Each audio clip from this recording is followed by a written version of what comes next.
There's something strange we all do, something so common it rarely gets questioned.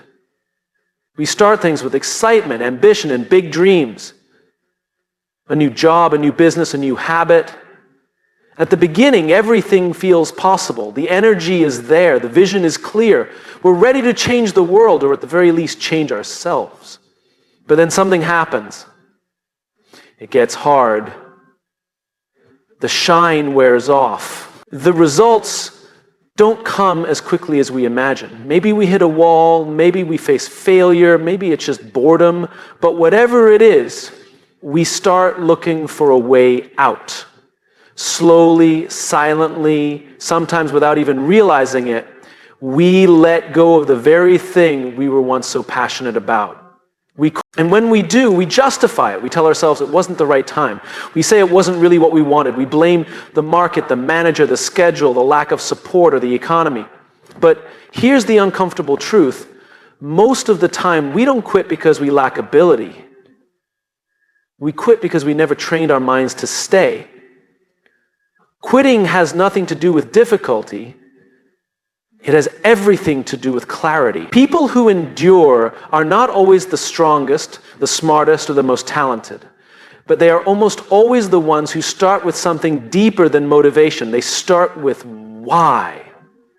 You see, when you know why you're doing something, when you're anchored in a purpose greater than convenience, you become harder to shake. You don't quit when it hurts. You don't quit when it's lonely. You endure not because it's easy, but because the reason you started was never comfort in the first place. Most people confuse goals with purpose. A goal is to lose 20 pounds. A purpose is to become someone who shows up for their future self. A goal is to make 6 figures. A purpose is to build a life where your children never have to see you compromise your values. Goals are nice, but purpose is powerful. And without purpose, our brains are trained to look for the path of least resistance, the easiest way out. That's what leads to quitting. Not failure, not rejection, not even fear. It's the absence of something deeper holding you to your path. Think about it. Our society trains us to seek pleasure, not purpose. We're told to chase what feels good, what's trending, what gives us instant feedback. And when that feedback stops coming, when the likes dry up, when no one is watching, when no one is clapping, we stop. Because we were never taught how to keep going when the applause fades. This isn't just about personal success. It's about how we lead ourselves. When you're trying to lead others, you can't teach them not to quit by yelling, "Don't quit!" You show them how to anchor themselves in purpose. You lead by going first, by modeling what it looks like to stay when it's tough, to remain grounded when the winds of uncertainty blow. It's a discipline. And discipline starts with understanding that quitting is more than a decision, it's a habit. Every time you stop something prematurely, you're training your brain to believe that escape is acceptable. You're reinforcing the idea that when things get uncomfortable, the correct response is to run. But here's the beauty of habits. They can be unlearned, and they can be replaced. We need to stop trying to motivate ourselves with hype and start building a foundation with meaning. Because hype fades, purpose stays. The moment you connect your actions to something bigger than yourself, your perspective shifts. The workout isn't just about getting fit. It becomes about being strong enough to live fully for your family. The business isn't just about profits. It becomes a way to build something meaningful for others. When you operate from purpose, you begin to see struggle not as a sign to stop, but as a sign you're on the right path. The question isn't, how do I stop quitting? The question is, what would I be willing to suffer for? And once you know that, you stop running at the first sign of discomfort. You begin to understand that pain is part of the process, not proof that you should quit. There's a powerful shift that happens when your why is clear. You stop needing everything to go your way. You stop measuring success by convenience or speed. You learn to show up consistently, even when no one's watching, especially then. And here's what makes that rare. Most people won't do it. Most people will stop. Not because they aren't capable, but because they never trained their minds to keep going. They never learned that endurance is less about strength and more about intention. They never learned to start with why. So the next time you feel like quitting, pause. Ask yourself, what was my reason for starting? If the reason was comfort, then it makes sense that you want to walk away. If the reason was something greater, something honest, something deep, then hold on to that, let it anchor you. Purpose doesn't make the road easier, it makes it meaningful. And when something is meaningful, you don't quit, even when it hurts. Because in the end, it's not the quitters who change the world. It's the ones who remember why they started and train their minds to stay. Discomfort, just the word alone, makes most people tense up. It's something we've been trained to avoid since we were young. Don't touch that, it's hot. Don't go there, it's scary. Don't try that, you might fail. From a young age, we're taught to treat discomfort like a warning sign, like something dangerous, something we should back away from as quickly as possible. But what if we've been reading the signal all wrong? We live in a world that worships comfort. We want things faster, easier, smoother. We want careers that take off quickly, relationships that never challenge us, workouts that don't make us sweat. And yet, deep down, we admire people who do the hard things. The ones who break through, the ones who stand up when others stay silent, the ones who show up when it's not convenient, the ones who keep going when no one else does. But we forget what separates them isn't superhuman ability, it's their relationship with discomfort. You see, discomfort is not the enemy, it's the beginning of change. It's not a barrier, it's a signal that you're entering new territory. It's your mind's way of saying, this is unfamiliar, this is different, pay attention, and how you respond in that moment determines who you become. Most people feel discomfort and stop. That's the habit. Something feels off must mean it's wrong. Something gets hard must not be meant for me. We've turned struggle into a sign to quit. But here's the truth. Discomfort isn't a reason to stop. It's a reason to listen, to lean in, to grow. Think about it. Growth never feels good while it's happening. Growing a muscle involves tearing it. Building a skill requires constant failure. Developing character demands moments where you don't get your way. Every meaningful transformation comes with a period of pain, frustration, uncertainty. But if you treat those moments like stop signs, you'll never get to the other side. You'll just keep circling back to what's comfortable, what's familiar, what's easy. And easy never made anyone extraordinary. Now, I'm not saying we should seek out suffering for the sake of it. That's not courage, that's recklessness. But we do need to get better at discerning the difference between danger and discomfort. Danger says you're in harm's way. Discomfort says you're in unfamiliar territory. One is a warning, the other is an invitation. But we treat them the same, and in doing so, we rob ourselves of progress. Leaders understand this. Real leaders know that the greatest breakthroughs come right after the greatest resistance. They know that comfort zones aren't actually comfortable. They're just familiar. And familiarity is a poor measure of whether something is worth doing. The question is, what are you willing to feel in order to become who you're meant to be? We've trained ourselves to seek certainty. We want the plan, the guarantee, the assurance that we'll succeed before we even try. But life doesn't work like that. Anything worth building, whether it's a business, a movement, or a legacy, requires the courage to move forward without certainty. And that courage comes from being okay with discomfort, not just tolerating it, embracing it, welcoming it as a sign that you're on the edge of growth. You'll never train your mind to persist if you only practice when things feel good. Endurance is forged in the fire of friction, when things stop being fun, when results don't show up on time, when you feel lost, unsure, unrecognized. Those are the moments when the mind is being trained or untrained. Because every time you escape discomfort, you teach yourself that quitting is safer.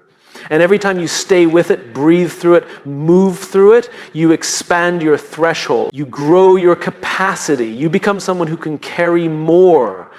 And that matters because life will challenge you, not might, will.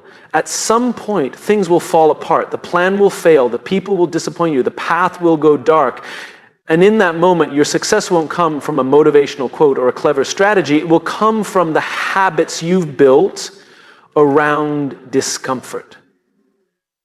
Did you train your mind to run when it hurt? Or did you train it to breathe, to adapt, to endure? We talk a lot about resilience. We love that word, but we forget that resilience isn't built in comfort. It's built in the tension between where you are and where you want to be. That tension is discomfort. And your willingness to sit in that tension determines how far you'll go. Some of the most impactful people in history were not the most brilliant. They were the ones who didn't back down when things got hard. They were the ones who felt the weight of fear and doubt and kept showing up anyway. They understood something most people ignore. Discomfort isn't there to stop you. It's there to test your commitment. The irony is that the more you avoid discomfort, the more power it has over you. But the more you face it, the smaller it becomes. It's like a shadow on the wall. It looks terrifying until you step closer and realize it's just your own growth trying to reach you. So the next time you feel like backing down, pause. Ask yourself, what am I actually feeling? Is it fear? Is it uncertainty? Is it challenge? And is this moment asking me to stop or to grow? You don't need to eliminate discomfort. You need to redefine it. You need to stop treating it as a problem and start recognizing it as a passage, a necessary doorway between who you are and who you're becoming. Because that's all discomfort is. It's the language of progress. It's not trying to scare you off. It's asking you a question, how badly do you want it? And your answer, every time, shouldn't be to run. Your answer should be to lean in, to stay, to train your mind not to flee from friction, but to find meaning in it. Because when you do, you don't just become someone who never quits. You become someone who's not afraid to grow. And we tend to look at disciplined people with a sense of awe, as if they were born with something the rest of us didn't get. Maybe it's better genes. Maybe it's stronger willpower. Maybe it's just how they're wired. And when we struggle to stay consistent, when we hit snooze instead of getting up, when we skip the gym, when we put off the hard conversations, we assume that discipline is some kind of rare trait you either have or you don't. But that's not how it works. Discipline isn't a gift. It's a habit. It's not something you're born with. It's something you train. And like any muscle, it grows through repetition, through resistance, and through discomfort. The mistake most people make isn't that they lack discipline. It's that they treat it like a character trait instead of a practice. Think about someone going to the gym for the first time. They don't walk in expecting to bench press 300 pounds on day one. They understand that strength takes time. They understand that building muscle means starting small, showing up consistently, and pushing just a little further every time. They know that if they don't feel sore, they probably didn't grow. They understand the value of strain, but when it comes to mental discipline, we forget all that. We expect to wake up one day and suddenly be consistent. We expect to become focused, sharp, unwavering, without training the mindset behind it. And when we fall short, we assume we're weak or broken or simply not the disciplined type. There is no disciplined type. There are only people who train and people who don't. And that training doesn't come from success. It comes from failure, from those moments when your motivation is gone, when the excitement has faded, when no one is watching, no one is clapping, and no one would even notice if you quit. That's where discipline is built. Not in the moments when it's easy to show up, but in the moments when it's hardest. We live in a culture that's obsessed with intensity. Go hard, all in, no days off. But real discipline doesn't look like intensity. It looks like consistency. Not the big, flashy efforts, but the small, boring actions you repeat when the excitement wears off. Discipline is brushing your teeth every night, not just whitening them once a month. It's having that tough conversation now instead of letting it fester. It's choosing integrity when no one's keeping score. That's the grind most people never see. That's the quiet work that builds a mind that doesn't quit.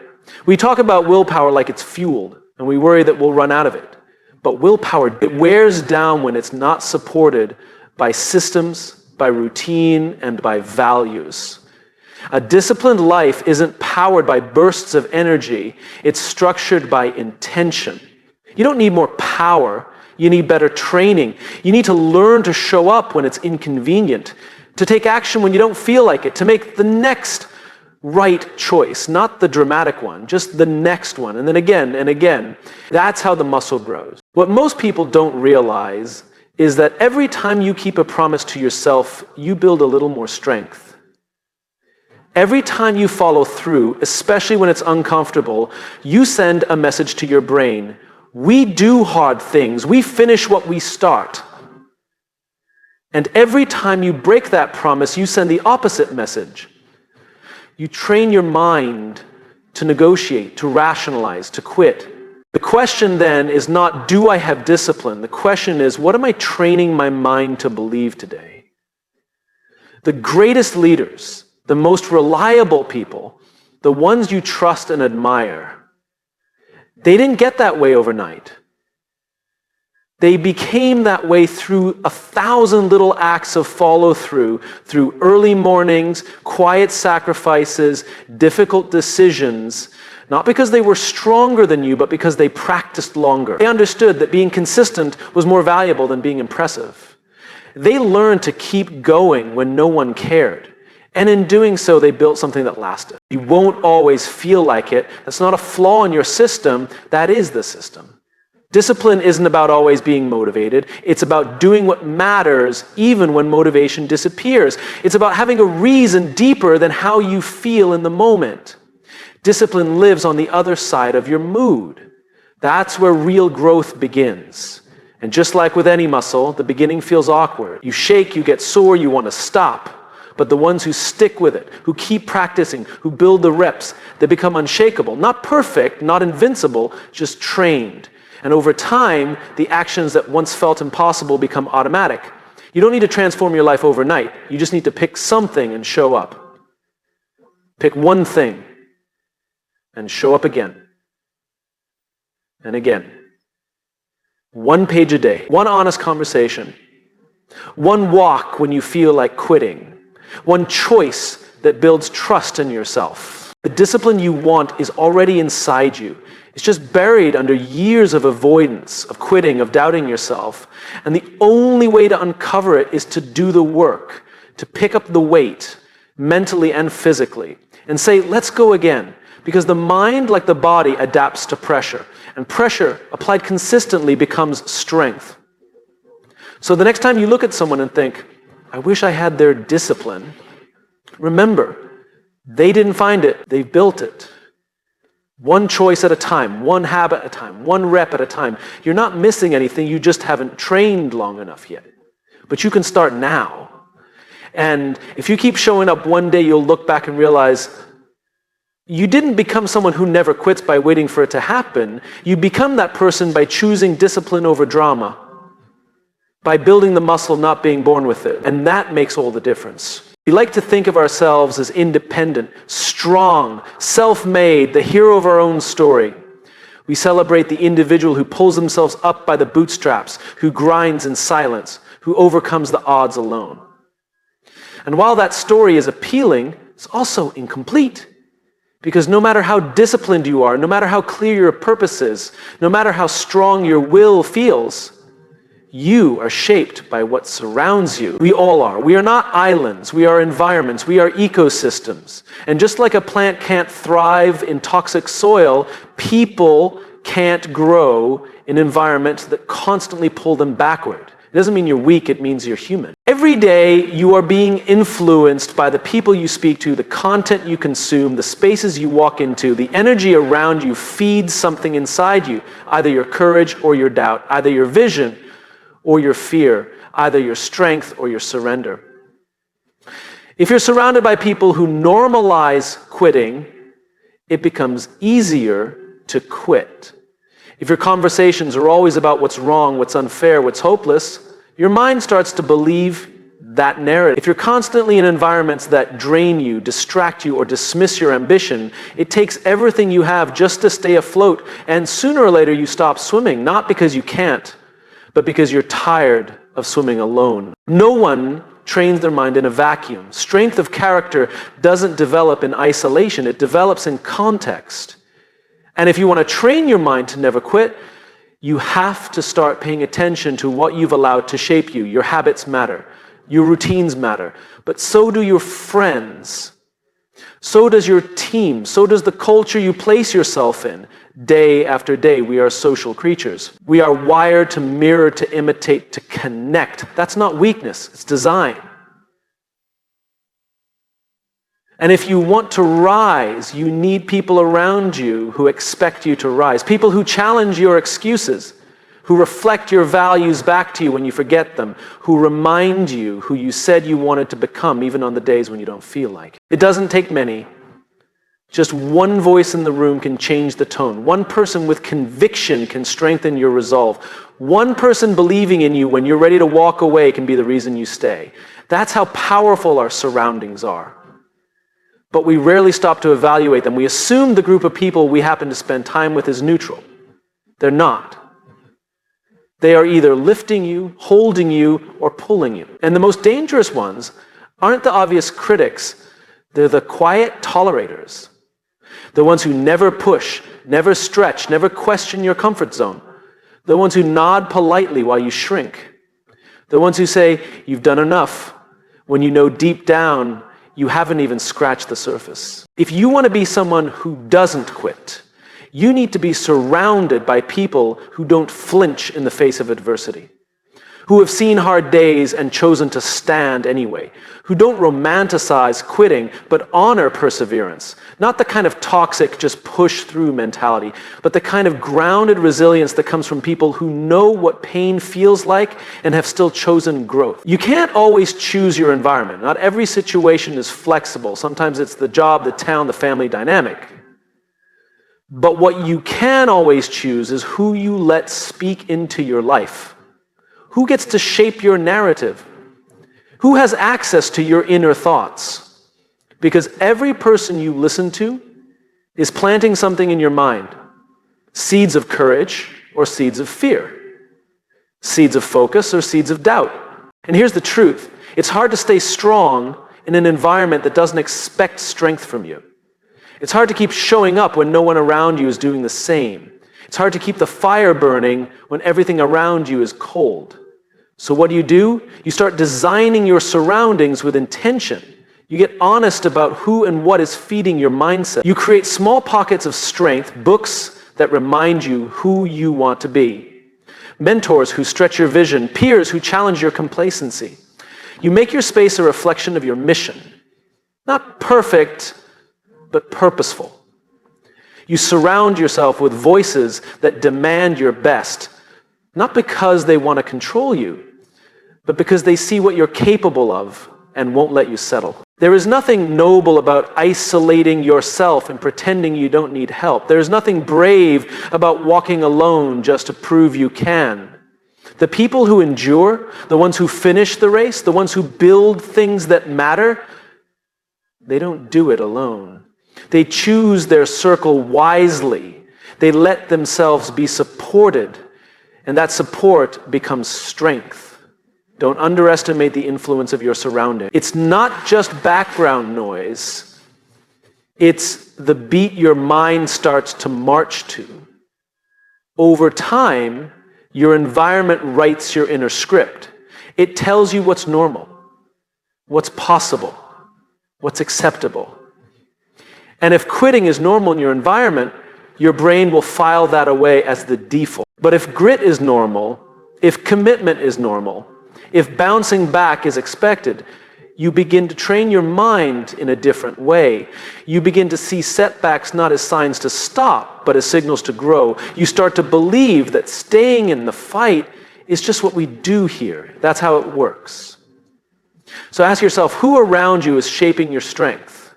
Who are you allowing to speak into your future? Are your surroundings calling you higher or keeping you small? Because your mindset doesn't exist in isolation. It is a reflection of what you've been standing in. And if you want to train your mind to never quit, it's not just about being tough. It's about being surrounded by people who remind you that you already are. When the pressure hits, most people react. That's normal. Pressure is loud, it demands attention, it pushes, it pulls, it screams that something must be done now, it overwhelms.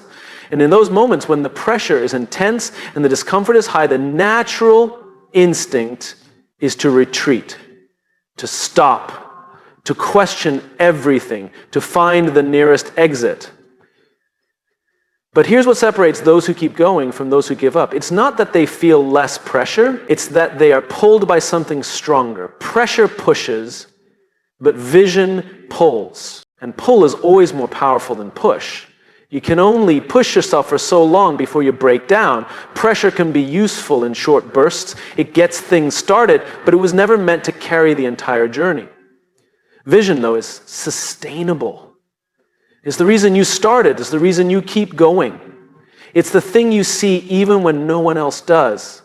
It's not about goals or results. It's about direction. It's about meaning. If you've ever seen someone continue when it makes no sense, when the odds are stacked, when the criticism is loud, when they're exhausted beyond measure, you can bet there's a vision pulling them forward. Something bigger than the pain. Something deeper than the noise. Something more important than comfort. And here's the thing. Pressure without vision leads to resilience. The problem is most people don't take time to define their vision. They define goals, define numbers, they chase outcomes, but those things aren't vision, they're metrics. And metrics don't create meaning. A vision isn't a finish line, it's a compass. It answers the question, why am I really doing this? Without that answer, every challenge feels heavier, every failure feels final, every delay feels like defeat. But when you're pulled by a vision, you stop seeing obstacles as reasons to quit. You start seeing them as part of the process, necessary, expected, part of the journey you signed up for, not to chase comfort, but to pursue something that matters, something worth the pressure. That's the kind of mindset that doesn't quit. Think about the stories that move us. The people who endured hardship, who faced adversity, who stood alone. They weren't just strong, they were anchored in a purpose that made the struggle meaningful. They weren't dragged through life by pressure. They were pulled forward by something inside them. They had a vision that reminded them, this pain has a purpose. When you don't have a vision, pressure becomes your master. You make decisions based on fear, on urgency, on anxiety. You shift your priorities constantly, trying to relieve the tension. And even if you manage to keep going, you're drained. You're not inspired, you're just surviving. But when you have a vision, you respond differently. You don't panic every time something goes wrong. You don't chase every opportunity that flashes by. You stay grounded. You adjust, but you don't abandon. You evolve, but you don't run. You can hold both pressure and peace at the same time, because the pressure isn't your source of energy. It's just part of the terrain. That's how powerful vision is. It gives the hard days context. It gives the setbacks meaning. It gives you reason to stand back up when you fall. But here's what most people miss. Vision is not a lightning bolt. It's not something that strikes you fully formed. It's something you uncover, something you build. Layer by layer, clarity comes from movement, from reflection, from asking deeper questions. What am I really trying to build? What impact do I want to have? What legacy am I creating with the choices I make today? You don't need to know exactly what it looks like, you just need to know what it feels like. You don't need a full map, you just need a direction. And once you have that direction, you stop being swayed by every little storm. You still feel the pressure, but it doesn't own you. The greatest leaders in the world aren't the ones with the most resources or the most talent. They're the ones with the clearest vision. Because vision gives you something to return to when everything else feels chaotic. It becomes your home base, your reset button, your rallying cry. So when things get hard, and they will, don't just try to push harder. Take a breath, zoom out, ask yourself, what am I doing this for? What am I being pulled toward? And if you don't have a clear answer, don't panic, get curious. Sit with it, explore it. Because that answer is the fuel that pressure can never give you. And once you find it, once you name it, everything changes. You stop quitting just because it's hard. You stop questioning your every move. You stop living by urgency and start living by intention. You start moving with a quiet kind of strength, the kind that doesn't need applause or permission, the kind that shows up when it matters most. The kind that can walk through the fire and not lose its way. Because the fire is real, the pressure is real, the setbacks are real, but so is the vision. And when that vision is clear, when it's strong enough, it makes you stronger. It turns struggle into sacrifice. It turns stress into focus. It turns quitting into not even an option. So if you want to train your mind to never quit, stop relying on pressure to keep you moving. Start building a vision that makes quitting irrelevant. Start defining something bigger than the pain, something that makes the discomfort worth it, something that reminds you who you are and why you started. Because when vision pulls, you don't need to be pushed. You move not because you have to, you move because you can't not. And that's the kind of movement that doesn't stop. That's the kind of mind that doesn't quit.